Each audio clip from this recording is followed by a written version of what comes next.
दोस्तों, लोकसभा के स्पीकर के तौर पर ओम बिरला पर विपक्ष के नेताओं ने इससे पहले वाली लोकसभा में बहुत तरह के आरोप लगाए, लेकिन उसके बावजूद भी उन्हें दोबारा लोकसभा अध्यक्ष एनडीए ने उम्मीदवार के तौर पर बनाया।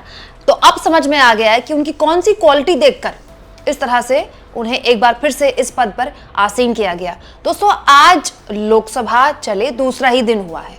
आज राष्ट्रपति का अभिभाषण हुआ, उसके बाद लोकसभा स्पीकर ने अपना पद संभाला ओम बिरला ने। और कुछ लोगों का दोस्तों, क्योंकि सांसद के तौर पर शपथ लेने का काम बाकी था, तो शशि थरूर जो कि कांग्रेस के सांसद हैं, उनका शपथ हो रहा था।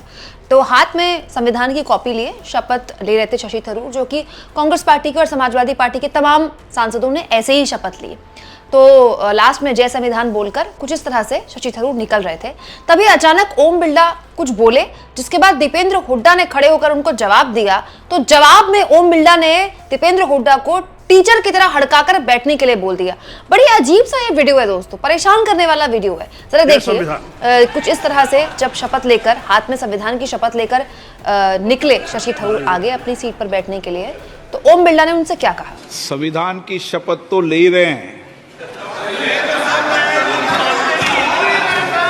ये संविधान की शपथ है।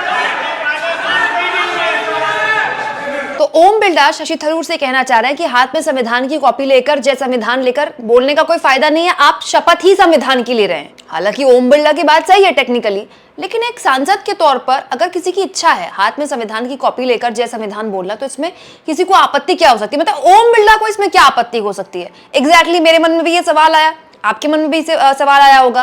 कांग्रेस पार्टी के सांसद दीपेंद्र हुड्डा के मन में भी यही सवाल आया। उन्होंने खड़े होकर कहा कि आपको इस पर आपत्ति नहीं होनी चाहिए। उसके जवाब में किस तरह से ओम बिरला ने उनको हड़काया, जरा सुनिए तो। इस पे आपको आपत्ति नहीं होनी चाहिए थी सर। इस पे आपको किस पे आपत्ति नहीं हो, सलाह मत दिया करो। चलो बैठो, चलिए। मतलब कमाल की बात है दोस्तों, दीपेंद्र हुड्डा को उनके संसदीय क्षेत्र के लोगों ने चुना है। वो एक चुने हुए सांसद हैं, उनका काम है खड़े होकर अपनी बात रखना। और खड़े होकर ऐसी कौन सी बात रख दी थी दीपेंद्र हुड्डा ने जो इस तरह से ओम बिरला उनको हड़का रहे हैं। मतलब एक टीचर भी अपने स्टूडेंट से इस तरह से बात नहीं करता क्लास में। वहाँ भी अब ये उम्मीद की जाती है कि थोड़े पोलाइटली बिहेव करें टीचर लोग स्टूडेंट से, और ओम बिरला इस तरह से बात कर रहे हैं दीपेंद्र हुड्डा से। और ये कोई नई बात नहीं है, कल पहला दिन था ओम बिरला का, तो कैसे अल्टीमेटम दे रहे थे ओम बिरला। देखिए विपक्षी सांसदों को। प्लीज बैठिए, बैठिए।